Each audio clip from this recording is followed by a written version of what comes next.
Hello, my name's Andrew Gadd. Using thought-assisted therapies, thought-assisted healing, we're going to be working on weight control. So I like to call it weight control as opposed to weight loss. I don't want people under this perception that you have to be a certain weight. Different people of different sizes are going to be different weights, have different body structures. Using some of the methods in medical terms now can mean that you can be classed as being overweight, although you can be a very muscly small person. So we're looking at healthy bodies, healthy thinking, healthy minds, not I want to look like someone in a magazine that doesn't actually look like that in the magazine because they've been photoshopped.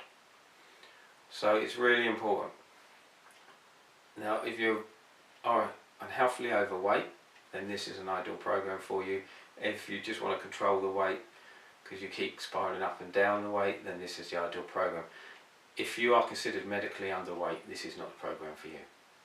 This is not a way of getting even thinner when you're already thin. And you must not do this program. So the program is about adjusting the mind to react to food differently. So you crave the healthier foods as opposed to the unhealthy foods. So when you do crave the food, you're craving because you're actually hungry, not because you're trying to meet some other need that the body has, some emotional need. And that when you do eat, the body's processing that food in a way in which it needs to for you to stay healthy. So it's not storing it as fat. Fear of the future, the body relates to that as fear of hunger, fear of starvation, fear of cold. The only way the body can physically react to that fear of the future is when you eat. It wants to store the food. When it sees food, it wants you to gorge on the food and eat as much as you can. So if you imagine you've got a greyhound or a whippet and you see how thin they are, you normally can see 3 ribs on their rib cage. And then you look at some of the other dogs and you look how big and fat and slow they are. What you'll notice is with the bigger dogs, they eat everything that they see. And they eat it really quick. And they gorge on it. Where with the greyhounds, they only eat when they're hungry. And even if the food's there and they don't want it, they'll go back to it later. They won't eat it all in one go. They don't normally like eating much in the mornings and they may eat more in the evenings.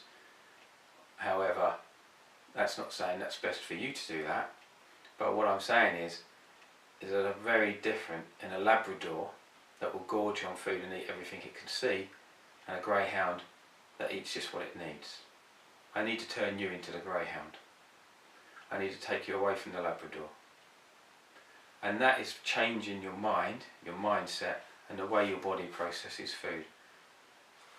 And hopefully over the 12-month program, with no pressure to get to a certain weight or lose so many pounds a week, it'll teach you that control.